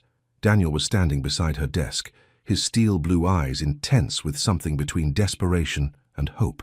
Daniel, I don't think... Please. His voice was quiet, vulnerable in a way she'd rarely heard. I know it's complicated. I know it's not professional, but Sophie, I need you there. Not as my assistant, as the woman I love. Sophie felt her heart clench at the raw honesty in his voice. Your family doesn't know about us. About me. They will soon enough. Daniel moved closer, lowering his voice. Sophie, I've spent my whole life trying to live up to my father's expectations, trying to be the son he wanted. But right now all I can think about is that I might lose him before he gets to meet the woman who changed everything for me. Sophie looked into his eyes and saw fear there, not just for his father, but for what this moment might cost them. This was it, the moment when their private relationship would become public in the most high-stakes way possible. Okay, she said quietly. I'll come with you. The drive to Boston passed in tense silence. Daniel sat rigid in the back seat of the town car, his hands clenched into fists, staring out at the grey October landscape. Sophie wanted to reach for him, to offer comfort, but she wasn't sure how to bridge the gap between Sophie the assistant and Sophie the girlfriend in this liminal space. Tell me about him, she said finally. Your father. Daniel was quiet for so long that Sophie thought he hadn't heard her. Then he spoke, his voice soft with memory. Robert Walker built the company from nothing, started with a small construction firm in Southie and turned it into one of the largest real estate development companies on the East Coast. Daniel's mouth quirked in what might have been a smile. He's brilliant, demanding, impossible to please, and completely devoted to his family. Sounds familiar, Sophie said gently, and Daniel actually laughed. He's going to like you, he said, turning to look at her fully for the first time since they'd left New York. He's going to like that you're smart enough to challenge me, strong enough to stand up to me, and kind enough to love me anyway. What if he doesn't? What if your whole family thinks I'm just some gold digger who's taking advantage of you? Daniel reached across the seat and took her hand, intertwining their fingers. Then they don't know me as well as they think they do. Massachusetts General Hospital buzzed with the controlled chaos of a major medical center. Daniel strode through the corridors with the purposeful intensity Sophie recognized from his business dealings, but she could see the fear beneath his composed exterior. Excuse me, he said to the nurse at the cardiac unit desk. I'm looking for Robert Walker. I'm his son. Room 314, the nurse said kindly. The doctor will want to speak with you before you go in. Doctor? Martinez was a small, efficient woman with kind eyes and steady hands. Mr. Walker, your father is stable for now, but it was a significant cardiac event. We're monitoring him closely, and we'll know more in the next 24 hours. Can I see him? Of course, but please keep visits brief and calm. He needs rest. Daniel hesitated outside room 314, his hand on the door handle. Sophie could see him gathering himself, preparing to face whatever waited inside. I'll wait out here, she said softly. No. Daniel's voice was firm. We go in together. Carlos Walker was smaller than Sophie had expected, diminished by the hospital bed and the monitors surrounding him. But even unconscious, there was something formidable about him, something that spoke of strength and determination, that had built an empire from nothing. "Dad?" Daniel's voice was softer than Sophie had ever heard it. Carlos's eyes fluttered open, focusing slowly on his son. "Daniel, you came." "Of course I came. How are you feeling?" "Like I got hit by a truck." Robert's voice was hoarse but determined. "But I'm too stubborn to die yet." Daniel laughed, but Sophie could hear the relief in it. "Good. The company can't afford to lose you." "The company will be fine. It's got you." Robert's gaze shifted past Daniel to Sophie, standing quietly by the door. "And who's this?" Sophie felt her heart hammer as Daniel turned to her, extending his hand in invitation. This was it, the moment of truth. "Dad, I'd like you to meet Sophie Miller. She's—" Daniel paused and Sophie held her breath. "She's the woman I'm going to marry." Sophie's eyes widened in shock. They'd never discussed marriage, never even talked about a future beyond navigating their current complications. But Daniel was looking at her with such certainty, such love, that she felt her heart stop and restart. "Sophie Miller," Carlos repeated, his sharp eyes studying her with the intensity of a man accustomed to making quick assessments. "Come here, young lady." Sophie moved closer to the bed, acutely aware of her simple black dress and practical shoes in this world of wealth and privilege. "So you're the one who's got my son walking around looking like he won the lottery," Carlos said, and Sophie caught a hint of Daniel's charm in his father's smile. "I'm sorry? Daniel's been different these past few months, happier, more human.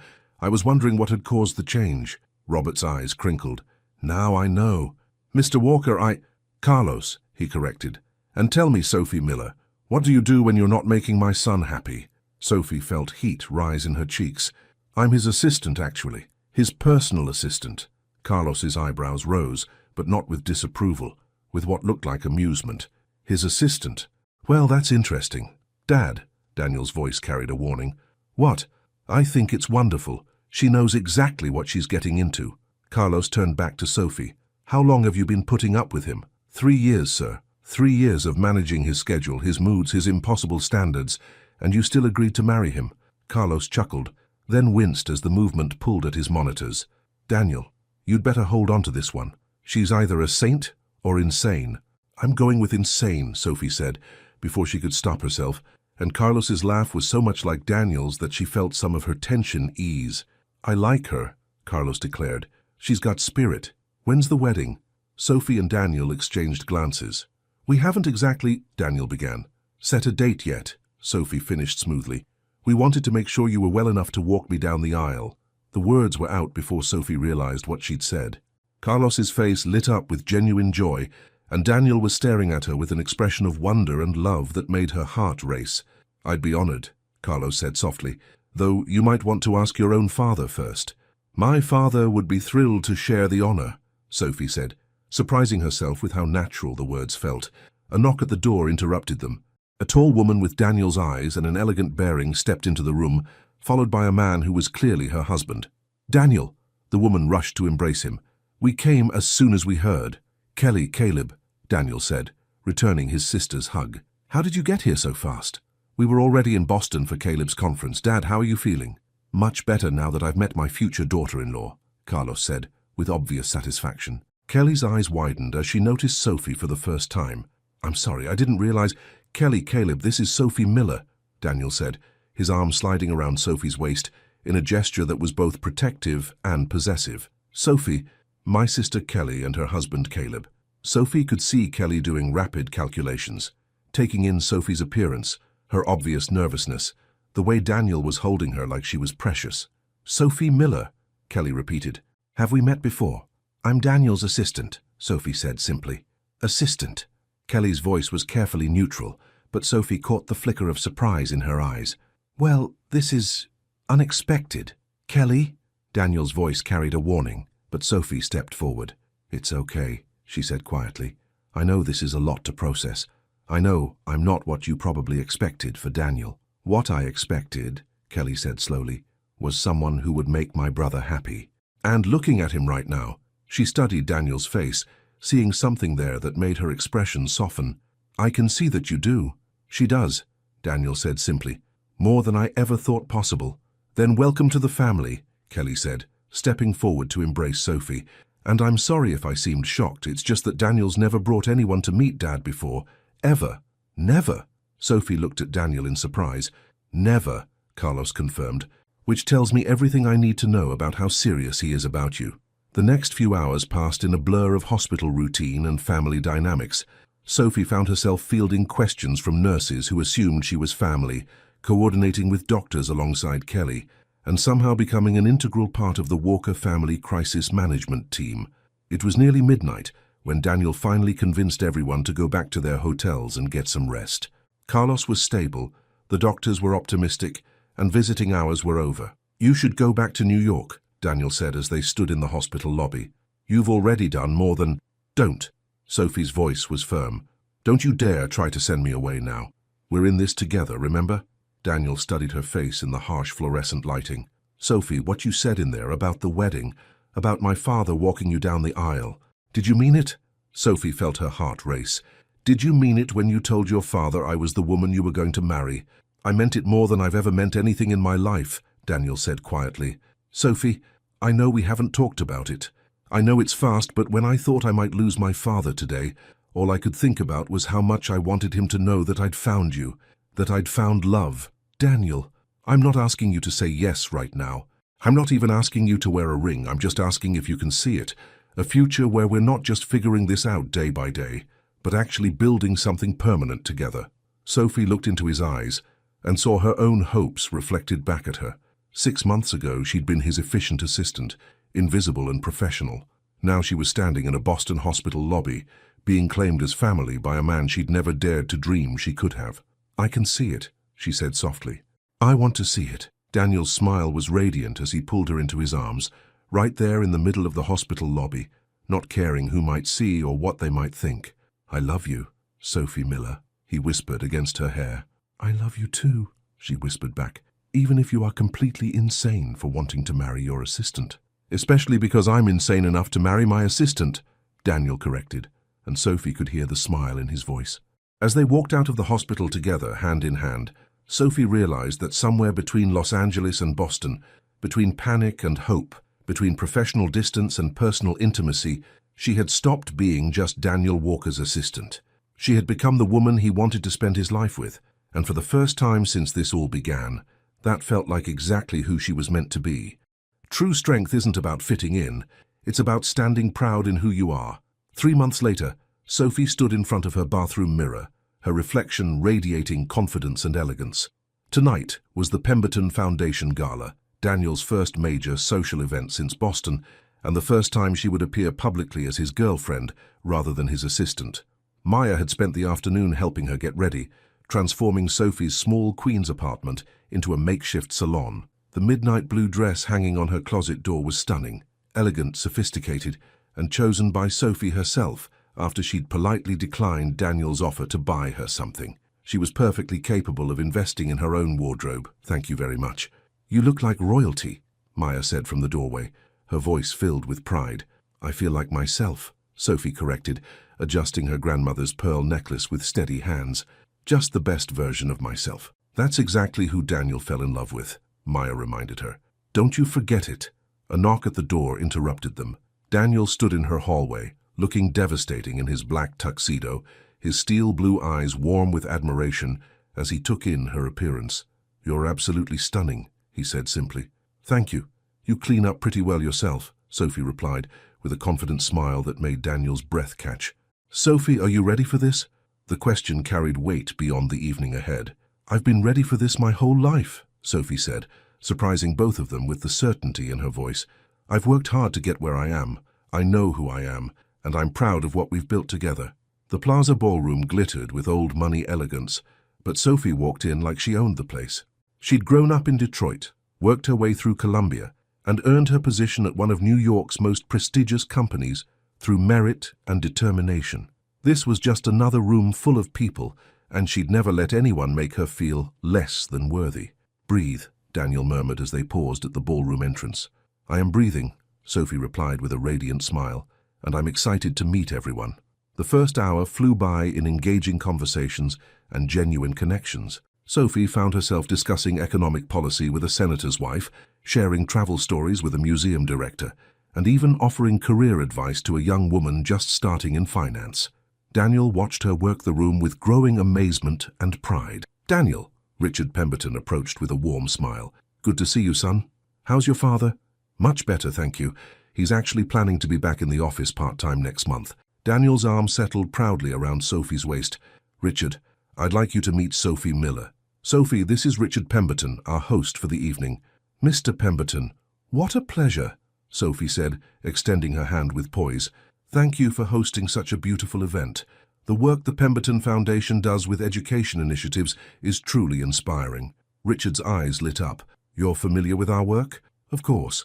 I've been following your scholarship program for first-generation college students. It's exactly the kind of investment that changes lives." Sophie's passion was evident. "My parents would have been thrilled to see programs like yours when I was applying to colleges." "Are you in the development business as well?" Richard asked, clearly impressed. "Actually, I'm Daniel's personal assistant, but I've been involved in operations strategy and client relations for the past 3 years." Sophie's voice carried no shame, only pride. "It's taught me that the most successful businesses are built on strong foundations and attention to detail." Richard nodded approvingly. "The best assistants are the unsung heroes of any organization. Daniel's lucky to have found someone with such insight and dedication." "I'm the lucky one," Sophie said, glancing at Daniel with genuine affection. "I get to work with brilliant people and learn something new every day." As Richard moved away, Daniel stared at Sophie with unconcealed admiration. "Have I mentioned lately that you're incredible?" "You could mention it more often," Sophie replied with a playful smile that made him laugh. The evening continued with Sophie charming everyone she met. She discussed art with collectors, shared business insights with entrepreneurs, and even helped mediate a disagreement between 2 board members with diplomatic grace that left both parties satisfied. It was during the silent auction that Alice Kurt made her move. Sophie was examining a beautiful watercolor of the New England coast when she heard the familiar voice behind her. "Well, well, Sophie Miller." Sophie turned with a serene smile. Alice stood there in a silver gown, her expression carefully crafted to look sympathetic. "Alice, hello. You look lovely tonight." "Thank you.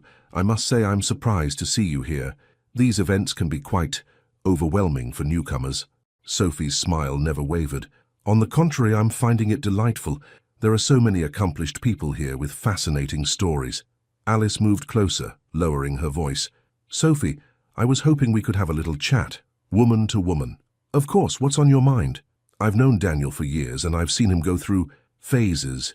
He gets fascinated by something different, something that challenges his worldview." Alice's tone was condescending, designed to plant seeds of doubt. Sophie listened politely, then responded with quiet confidence. "Alice, I appreciate whatever concern you think you're showing, but you're operating under a fundamental misunderstanding." "Am I?" "You seem to think Daniel rescued me from obscurity, or that I'm some charity case he's taken on." Sophie's voice remained calm, but gained steel. "The truth is, I've been managing his professional life for 3 years. I know his business better than most of his board members. I've contributed to strategies that have saved his company millions, and I've earned every opportunity I've been given." Alice blinked, clearly not expecting this response. Sophie continued, her voice growing stronger. "You also seem to think I'm trying to fit into his world, but here's what you don't understand. I'm not trying to fit into anything.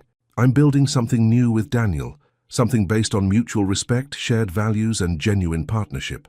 But surely you must realize the differences between you, the differences between us?" Sophie's laugh was genuinely amused. "Alice, those differences are exactly what make us strong. He brings his experience and resources. I bring my perspective and determination. He challenges me to dream bigger. I challenge him to stay grounded. That's not a phase, that's a partnership." Alice's composure was starting to crack. "People will always see you as what? A woman who worked her way up from nothing? A daughter of immigrants who put herself through Columbia? Someone who built a career based on competence rather than connections?" Sophie's eyes sparkled with pride. "Good. That's exactly who I am, and I wouldn't change a single thing about my journey. Daniel will eventually want someone more suitable." Sophie stepped closer, her voice carrying quiet authority. "Alice, I think you're projecting your own fears onto my relationship. Maybe Daniel grew tired of what you offered, but that says nothing about what he and I have built together." Alice's face flushed with anger and embarrassment.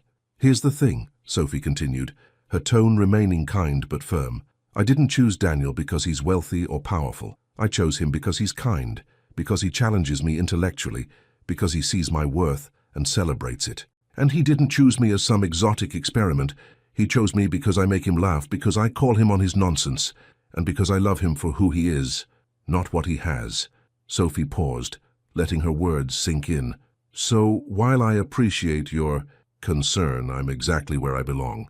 Not because I'm trying to fit into Daniel's world, but because we're creating our own world together.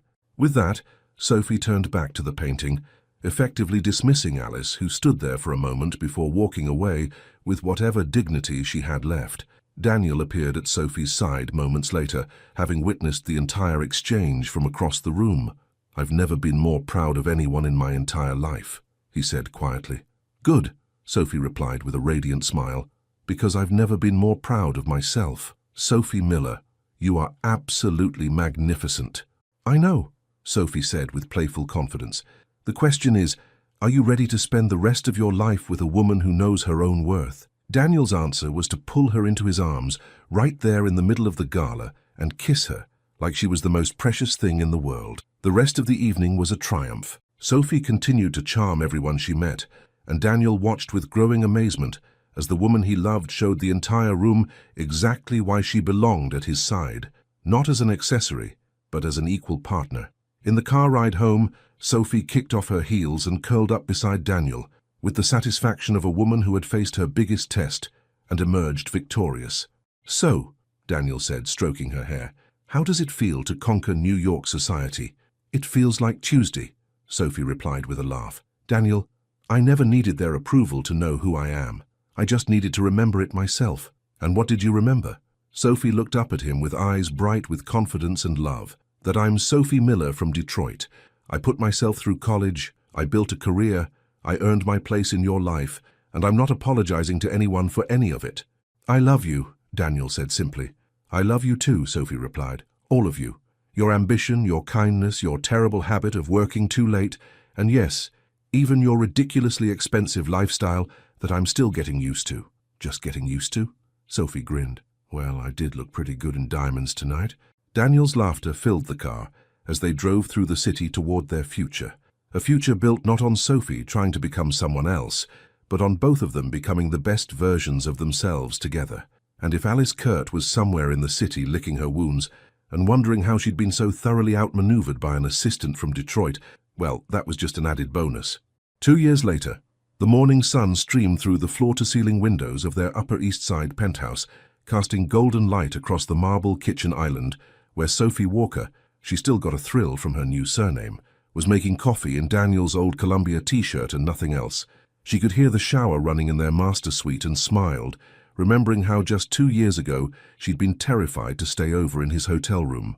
Now this elegant space filled with their combined belongings felt like the most natural thing in the world. The kitchen was a perfect blend of both their styles, Daniel's love of clean, modern lines, and Sophie's insistence on warmth and comfort. Family photos lined the marble countertops, their wedding day with both sets of parents beaming, Carlos walking her down the aisle with tears in his eyes, Maya's ridiculous maid of honor speech, and her favorite, a candid shot from their honeymoon in Santorini, where they were both laughing at something completely silly. Good morning, beautiful. Daniel's voice came from behind her as strong arms wrapped around her waist.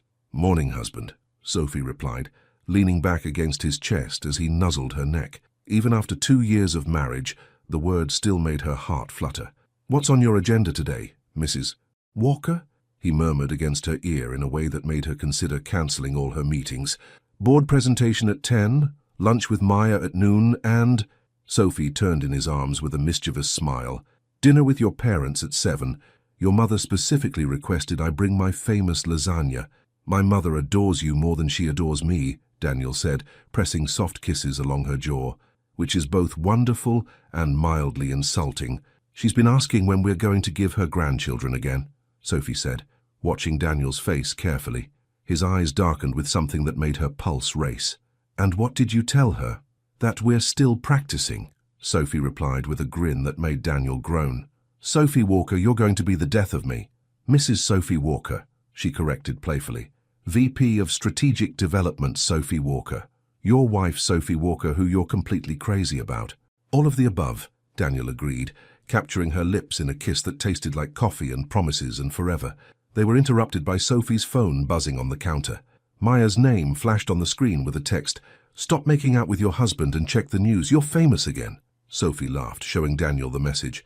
Maya has radar for these things. "What's she talking about?" Daniel asked, reaching for his tablet. Sophie pulled up the business section of the Times on her phone and gasped. There on the front page of the business section was a photo of her from yesterday's conference presentation, looking confident and professional in her navy blazer, with the headline, "Rising Star, How Sophie Walker Transformed Modern Corporate Development." "Daniel," she breathed, scanning the article. "They're calling me one of the most innovative young executives in New York." "They're right," Daniel said simply, reading over her shoulder. "Listen to this. Mrs. Walker's fresh approach to strategic partnerships has increased Walker Industries' annual revenue by 30% while establishing the company as a leader in sustainable business practices." Sophie felt tears prick her eyes. 2.5 years ago, she'd been serving coffee and managing schedules. Now she was being recognized as a leader in her own right. "Hey," Daniel said softly, tilting her chin up to meet his eyes. "You earned every word of that recognition." "I know," Sophie said, and she did know. "It's just, sometimes I still can't believe this is my life." "Believe it. You're brilliant, you're successful, and you're mine." Daniel's smile was soft with pride and love. "Though I have to say, seeing you in action in those board meetings, it's incredibly attractive." "Mr. Walker, are you objectifying your wife's professional competence?" "Absolutely. Is that wrong?" "Only if you stop," Sophie replied, pulling him down for another kiss. An hour later, Sophie walked into Walker Industries, feeling like she was floating. The security guard congratulated her on the article. The elevator operator beamed at her with pride, and by the time she reached the executive floor, it felt like the entire building was buzzing with excitement. "Sophie!" Jennifer from HR practically bounced over to her desk. "Have you seen the news? Everyone's talking about it." "I saw," Sophie said with a grateful smile. "It's still surreal." "Are you kidding? You've revolutionized how we approach client relationships. The whole industry is taking notes." The morning flew by in a blur of congratulatory calls and emails. Sophie's assistant, a sharp young woman named Jessica, who reminded Sophie of herself 3 years ago, kept her supplied with coffee and managed the constant stream of interview requests from business magazines.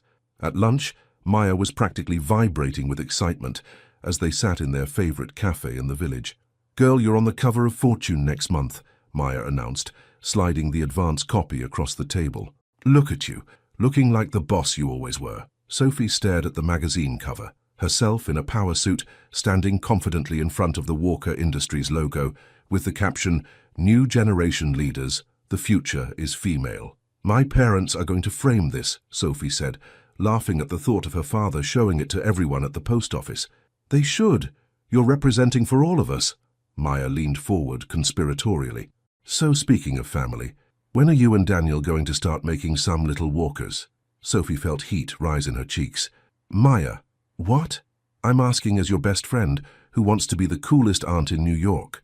Besides, you two have been married for 2 years, you're both successful and stable, and I've seen the way Daniel looks at kids in the park." "We've been talking about it," Sophie admitted. "Daniel wants to wait until I feel fully established in my role, but honestly, I think I'm ready." "Ready for what?"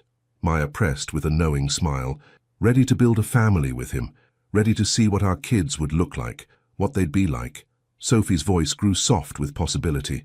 "Ready to give them everything our parents gave us. Love, support, the belief that they can achieve anything.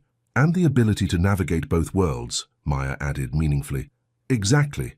They'll grow up knowing they belong everywhere they choose to be." That evening, Sophie and Daniel sat in Carlos and Gloria Walker's elegant dining room in Boston, surrounded by family warmth and laughter. Carlos had made a full recovery and was back to his charming, slightly overwhelming self, while Gloria had embraced Sophie completely as the daughter she'd always wanted. "So, Sophie," Gloria said as they cleared the dinner plates, "I saw your article in the Times. I'm so proud of you, dear." "Thank you, Gloria. That means the world to me." "You know," Carlos chimed in with a mischievous glint in his eye, "when Daniel first brought you home, I knew you were special. But I have to admit, I never imagined you'd end up running half the company within 2 years." "I don't run half the company," Sophie protested, laughing. You run the parts that matter, Daniel said, reaching for her hand across the table. Strategy, client relations, business development, basically everything that keeps us competitive. Speaking of development, Gloria said with obvious intent, Kelly called today. Little Carlos took his first steps. Sophie and Daniel exchanged glances, both knowing exactly where this conversation was heading. That's wonderful, Sophie said diplomatically. He's such a sweet baby, Gloria continued, clearly delighted with her grandson. Of course he'd love some cousins to play with. Mom, Daniel warned, but he was smiling. What?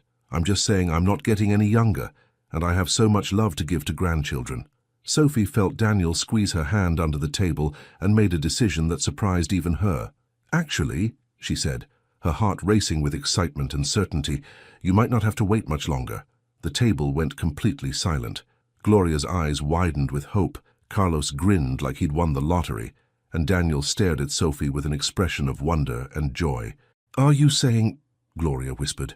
I'm saying we've been talking about it and we think it's time to start trying, Sophie said, feeling Daniel's thumb trace circles on her hand. No promises on timing, but we want to build a family together. Gloria actually teared up, and Carlos raised his wine glass in an impromptu toast. To the future generation of walkers. Later, as they drove back to New York through the crisp autumn night, Daniel reached across the console to hold Sophie's hand. Are you sure about what you said tonight? He asked softly. Because once we tell my parents we're trying, there's no going back. They'll be asking for updates every week. Sophie laughed. I'm sure. Daniel, I've built my career. I've proven myself professionally, and now I want to build something else with you, something that's just ours.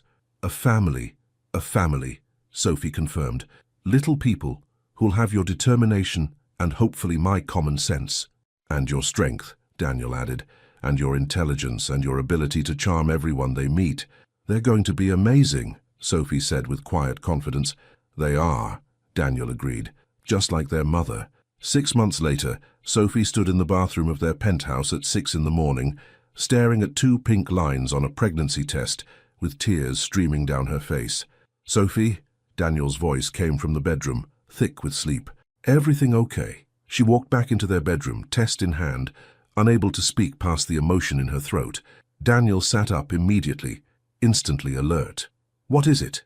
Sophie climbed onto the bed and held out the test, watching as understanding dawned in his eyes. Really? He whispered, his voice filled with awe. Really? Sophie managed through her tears. We're having a baby. Daniel pulled her into his arms, holding her tight as they both cried and laughed and marveled at the miracle they'd created together. I love you, he whispered against her hair.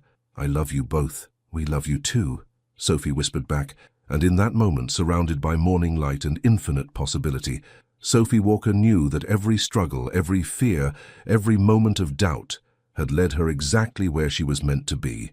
She was a successful executive, a beloved wife, and now a mother-to-be. She was proof that dreams could come true if you were brave enough to reach for them and strong enough to fight for them. Most importantly, she was happy, deeply, completely, authentically happy with the life she'd built and the love she'd found. Sometimes the greatest romance isn't just about finding love, it's about building a life so beautiful that every day feels like a gift. Sophie learned that when you stop trying to fit into someone else's world and start creating your own, magic happens, because the most powerful love story isn't about changing who you are, it's about finding someone who sees your worth and builds dreams with you that are bigger than either of you could imagine alone. What moments in this story resonated most with your own dreams of love and success? Share your thoughts in the comments below. Your participation means a lot to the channel. Please share your thoughts in the comments. Thank you so much for watching until the end. If you enjoyed this story, don't forget to subscribe to the channel, leave a like, and comment your thoughts. Your participation is very important to us. See you next time.